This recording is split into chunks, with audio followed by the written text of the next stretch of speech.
Hello and welcome to another WatchPro Originals interview, and I'm delighted to say that today I'm joined by Stephen Whitaker, who is the Chief Executive, Managing Director of Fellows Auctioneers, which has been having an interesting time during the pandemic because, of course, online auctions have been a reasonably strong part of the market. So let's see how the business has been faring and see how things are might develop later on this year as well. It's very good to see you again, Stephen. How are you doing? Hi, Rob. We're all good here. I hope you're all well at that end too. Yeah, good. So how have things been going in the auction business? I keep sort of seeing the big blockbuster auctions out of Geneva or Hong Kong seem to be, obviously with nobody in the sale rooms, but the activity seems as strong, if not stronger than ever. Yeah, I mean, obviously, so much of what happens in those auction rooms is of interest to us because we're passionate about watches. But frankly, it's so above my pay grade, I can barely catch my breath on occasions at some of the things they not only get to handle and catalog and enjoy, doing the condition reports on, and then they sell them for multi-zero figures that I just can't understand. But we've been jolly lucky because, first of all, we're handling a product that everybody knows and understands, and the watch aficionados are no less passionate about their watch collections than they were pre-March the 26th. The one benefit of this is that I think people have been able to review their collections. Some people have decided even to sell odd pieces from their collections and kind of improve their collection by buying other pieces. It might be from us, or it might be from any other auction house in the UK, or from any other of the really reputable dealers and retailers out there who handle fantastic timepieces. So it's actually not necessarily been a total challenge. There's been some opportunities. And the internet, I think we're all, as we are doing this interview now on Zoom, we are all so much more familiar with the technology, so much more comfortable about it, and in a way, so much more trusting of it in a way, because we're talking to people about watches that they might want to consign to an auction.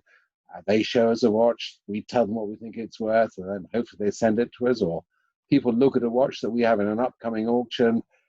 We've already got all the details on the website, but then we can show them more images by using a small camera, and people are actually, I think, behaving really well and treating each other really fairly during this. So we're, although there are challenges, as I'm sure there are for many other small businesses, we're quite actually buoyed up by how we've come through it. Mm. I mean, did you feel that way in mid-March or the end of March when the real fear was taking hold? I certainly saw 2 or 3 weeks of just pandemonium, and then things settled down and people started to get their head around the issues. Well, we actually had an auction scheduled for I think it was the Thursday after the sort of Tuesday shutdown, and we actually sort of took all the computers home, set them up around my dining room table. My wife fed me sandwiches, my daughters clerked the auction.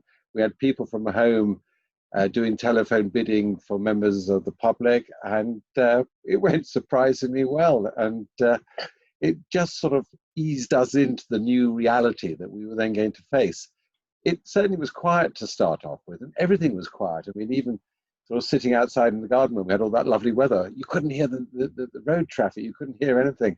But gradually there's signs of it picking up now. And certainly now, here in the Jewellery Quarter in Birmingham, there's a quiet little buzz of people, nipping around, doing things, finishing off jobs they should have finished off before they went on lockdown, and people kind of expectantly waiting for something to happen. And other than not being able to hold sales in your actual sale room, what were the differences you've seen over the last few months? I suppose it's just the lack of actually seeing your clients face to face.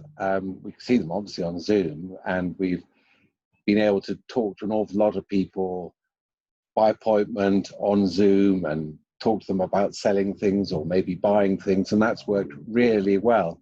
I think it's just we're all missing out on dealing with the personalities that this wonderful industry has within it, and the sharing of information. Although there's a lot of people doing really good and interesting webinars out there, there's nothing like actually sitting talking to a dealer about a watch to learn about it and to, glean some experience from him or her about that particular item. So I think we're missing out on that a bit. But by and large, the functionality of the rest of it's worked really well. I mean, we're now all experts, even more than ever, at packing stuff up. I think there was one day when we went to the post office with over 360 parcels. So we had this sort of trail of Father Christmas-like sacks as we stood in our queue 2 meters apart from the people in front and 2 meters from the person behind us. And we got to the counter and I could see the postmaster's face just drop when we said, there's only about 370 in here. But it's a different world. And actually, at a moment when the post office are just laying off 2,000 workers, I want to take my hat off to the Royal Mail because they've looked after us really, really well. Their staff have been really friendly. They've put up with some abuse, I suspect, from some members of the general public. We found them absolutely amazing, and hats off to them for the hard work they've done. And have you got a sense of how your customers have been feeling? I mean, was there any panic selling at the beginning? You talked about them looking at their collections and maybe just reassessing. That sounds like a pretty genteel process rather than any sort of fire sale going on. Was that the general mood? I think at the outset, people were so gobsmacked that actually the lockdown that everybody knew was coming had actually come, and they sort of sat, I think, and rocked back on their heels for a couple of weeks. The government furlough scheme, I think, for a lot of people, reassured them, and a lot of small businesses, certainly around us in Birmingham, were given grants by Birmingham City Council. So the initial financial panic was taken out of it. I suspect for many, the real financial crisis is going to come perhaps in the next 2 weeks through to Christmas. Nobody really knows what's going to happen. And the state of the general economy will affect people's sense of confidence, their sense of well-being, and their willingness to spend either on specialist websites like ours or with retailers or with specialist collectors. So I think it's a little early perhaps to judge. We haven't seen any fire sales yet anyway. And have you had to sort of remodel your business in any way to get through the initial sort of panic, and B, to make sure that you're fit and ready for what might be, quite a protracted recession? Yeah, I mean, I've had to do jobs because we're a reasonably sized auction house. We employ over 60 people. And when you're only working on 40% of your staff, I've had to rediscover jobs that I've not done for perhaps 20 or 25 years, which has been an eye-opener for me. I'll be a lot more understanding of my staff in future when they say, that's how long this job takes, because I now know how long it takes. I mean, going forward, we're still only working at just over half the staff back at work. We've got a lot of staff who are still on furlough, who surprisingly are itching to get back. I think they're probably just bored out of their tiny minds. I'll soon change their opinions on that. But I mean, they are keen to get back and get on. And I think that's true of so many people. They just want some kind of, I can say normality, but I think normality is a word that we can use too easily. I think they want to discover what the new world is. And the new world for us is very much more dealing with people online, going that extra mile to make sure that people are comfortable about what they're bidding from us. The old auctioneers adage of buyer beware, I'm afraid to say, isn't going to work anymore. You've got to make sure that the clients really know what it is they're bidding on and that they're comfortable, and make sure they get it quickly. I mean, we just happen to send out nearly everything we sell, we post for free. And actually, it's a little bit of a cost, but it persuades people that we're interested in them wanting to buy with us. And as I say, the post office have been immaculate. So we could hold a sale on a Monday, people pay overnight, Monday night, we see the invoice on Tuesday morning, post it Tuesday lunchtime, and they get it Wednesday morning. It's not quite Amazon, but it's not far off. No, it's certainly it's a move forward for a sort of 400-year-old industry, I would say. Yeah, I'm not terribly sure there's going to be a whole load of them. We're really sport because watches. First of all, they're quite nice and small. They're fairly robust, so you can package them. I think if you had a fantastic glass vase to send, you might be slightly less enthusiastic about consigning it to to the postal service, but that may be unfair. Maybe it would arrive safely. Now, Fellows moved pretty early into online auctions. I guess there was a steady take up in the early years. But do you think that this pandemic is going to really accelerate that and make it far and away the dominant way that people will bid and buy watches? Yeah, well, I think watches and or any other product, frankly. We did an online, I think we had the first sort of online aggregator website involvement in an auction with us about 25 years ago. And I think for about the first 10 years, we really felt we were wasting our time. There was a low level of trust. But now I think people are more, first of all, most auction houses are a lot more careful about how they describe things and a lot more consistent about trying to get things right. So people, should be able to buy from auction houses or indeed from any other website entity that's selling things online with confidence, because you have protection under the Consumer Credit Act if you're paying by credit card, and of course just under trade's description. So people are more confident, and they just, however, do expect a higher level of service than perhaps they might have done in the past, because they are now so much more accustomed to dealing with the big companies like Amazon, ASOS, and all these other companies who, of course, will deliver things extremely quickly. So if you want to be in the online environment, you've got to kind of look over your shoulder and see what is the standard. And the standard is a phenomenally quick service and also an ability to respond quite positively to situations when they go wrong, because inevitably, you're not always going to get a happy customer, although obviously you try to make sure that you do. You've just got to be open to understanding why the customer might not be as enthused about it as you were. And that's a sort of, it's a difficult situation sometimes to handle, but it's well worth investing the time in trying to understand the customer's point of view. Yeah, it must have changed dramatically working online over the last 25 years, and I guess your customer profile must have changed from being mostly, geographically in the Birmingham area 25 years ago to being global today. Yes, I mean, I think for various sort of quite obvious reasons, our reach is strongest in the UK. Buyers in America will tend to buy from American auction houses out of preference. But as soon as you get something that's really unusual, then, the world opens up and has a look at that particular item. So when you're at the top end of the major brands, the Rolex, the Patek Philippe, the Vacheron, and generally buyers expect you to behave in the same way as their own industry would, in their own country would behave. So sometimes there's a few differences there, but typically we will always be strongest where English is the first language. So, we will have strong bidders from America, Canada, New Zealand, Australia, Ireland. But then we do really quite well with the Northern European countries, because they have a different view of the watch world from us.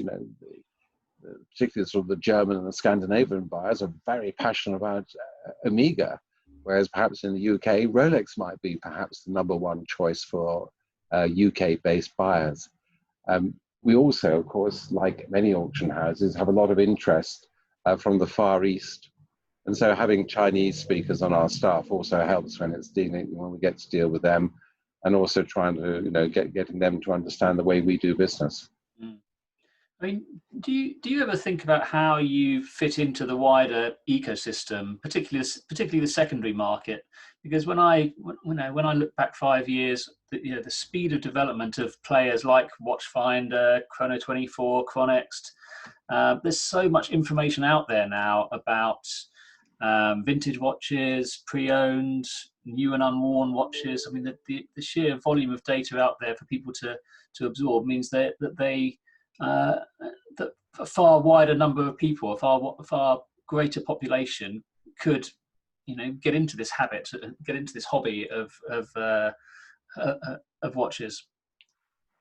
Yeah, and the other platforms which are out there, and you quite rightly say, display an incredible variety of fascinating timepieces at all price points as well.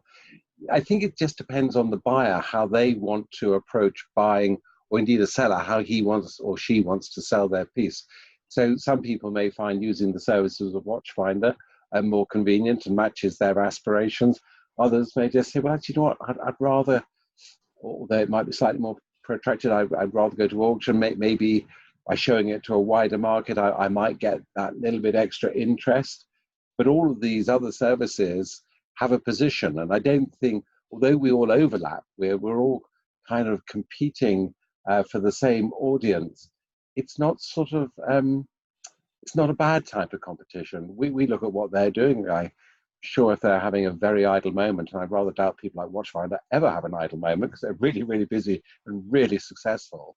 But I'm sure we're all trying to deliver a good service.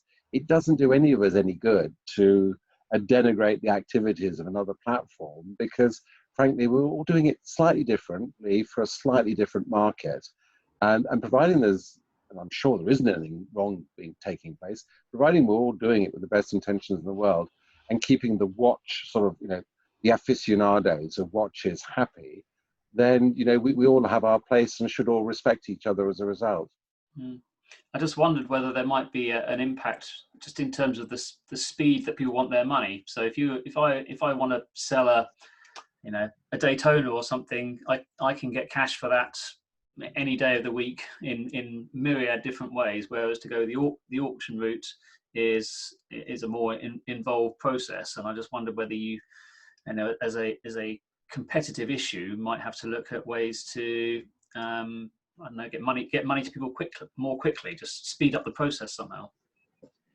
Yeah, it's surprising that it is very rarely that is the issue why people decide or don't decide to use our services. I mean, we do have access to a third-party lending platform who, if somebody wanted to consign something into an auction and said, but I kind of need the money right now, not in 3 weeks, 4 weeks, or whatever the time lapse is, who will, subject to one or two, or more than one or two, frankly, but, going through a process, will advance the owner of the watch a percentage of its likely realizable value.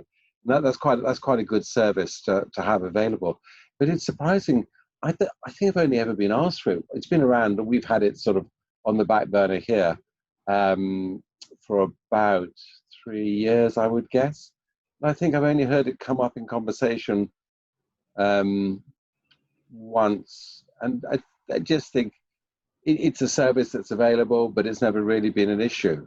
And of course, some people think, and they may well be right, and I hope they're right, that by putting it to auction and putting it to a very wide audience, they may get slightly more money. And that doesn't mean at all that the other platforms are not offering a fair price. They are probably offering a very fair price because we're all watching what each other is doing. But it may just be that in the auction environment on the day, the vendor may get an uplift which might not be expected elsewhere. Mm. I'd have thought something that comes up in conversation rather more often is buyer's premiums. I mean, because there are now so many more different ways to buy and sell watches, and it's so competitive to actually get the watches on consignment and get them onto your platform effectively. Is that an area of competition where we might see those buyer's premiums squeezed over time? I think there's it's not just the buyer's premium, of course. There is, by and large, if you're bidding online, most auction houses and most aggregator platforms will charge you extra for the privilege of bidding online. And there are a few, and I can probably think there's probably only about 3 or 4 that I know of in the UK, who either absorb the cost of those extra online bidding fees, or by having their own platform like we do, don't charge for online bidding. So the buyer's premium is also an issue. We sit sort of comfortably slightly lower than most of our competitors, just to sort of have a slight edge. And we also deliver for free to any cut, certainly on our watch sales and on the individual watches, just about anywhere in the world. So we've knocked off a few of the costs involved, and that makes us very competitive within the auction market. at the end of the day, of course, it's about the item you're buying. You have to want the item. You can't be, you kind of have to sort of obviously work out what your limit is in your total budget, and then sort of extrapolate backwards what the costs involved of bidding with auction house A or auction house B might happen to work out at, and then that will lead you to your maximum bid price. And we seem to have been on a never-ending escalator of prices rising in the vintage and pre-owned market over, well, feels like five years now, maybe. I mean, are you seeing any interruption to that trend, or any changes because of the pandemic? You're right. It just does seem to go up inexorably, doesn't it? You turn around and the Rolex Air King's gone up from when I remember many years ago valuing them at sort of £700 or £800, and now they're regularly selling at sort of 18, 1900, 2000, £2,100. The one thing that seems to have happened in the pandemic is that the prices have gone up. Whether that is a temporary status, which might be a reflection of more people sitting with the time to spend to look at the auctions and go, oh, I'll just have a go at that.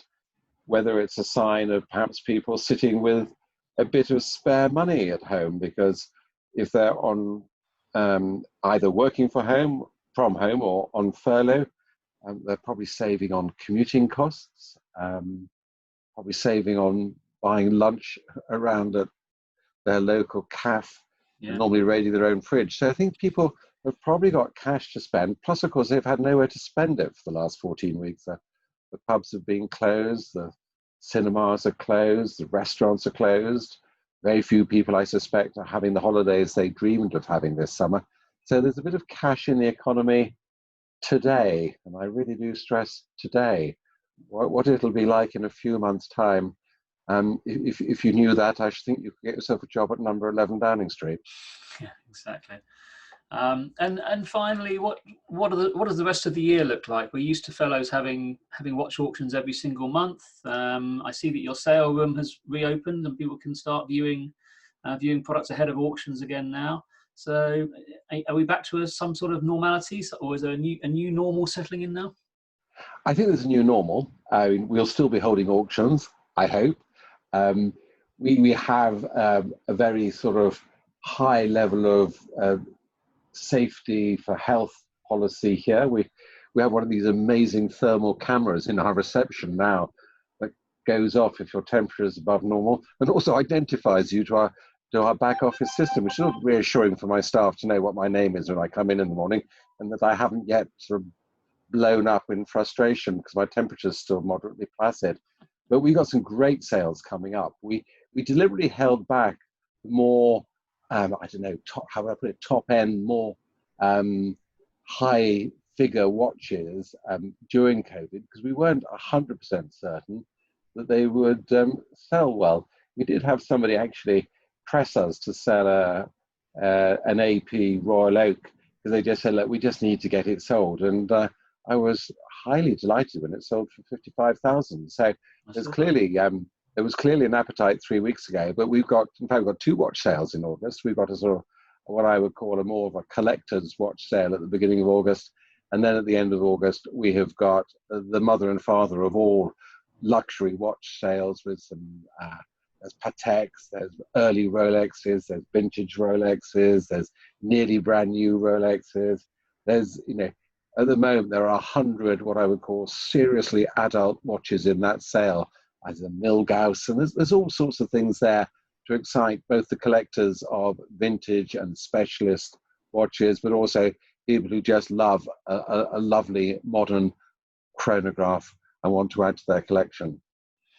Fantastic. Well, I'll direct everybody to the Fellows website so they can check out the dates of that, and of course WATCHPRO will be covering those auctions for you in advance, and we'll cover the results as well. So well, thank you. It's been great speaking to you, Stephen, and good to hear that the team's all good, your family's all good, and I look forward to seeing you in Birmingham again soon. Well, we look forward to welcoming you, Rob, and and good luck to all of your viewers and readers. The next few months, I think it's going to be a challenge, but I think providing we all sort of behave sensibly and, you know, neither think too much of the future, just get on with what's in front of us and deal with what's in front of us now. I'm sure we'll pull this situation round. Absolutely. Positive mental attitude. That's Correct. exactly. Great. Thanks, Stephen. Speak soon. Cheers, Rob. Nice to speak to you. Bye-bye.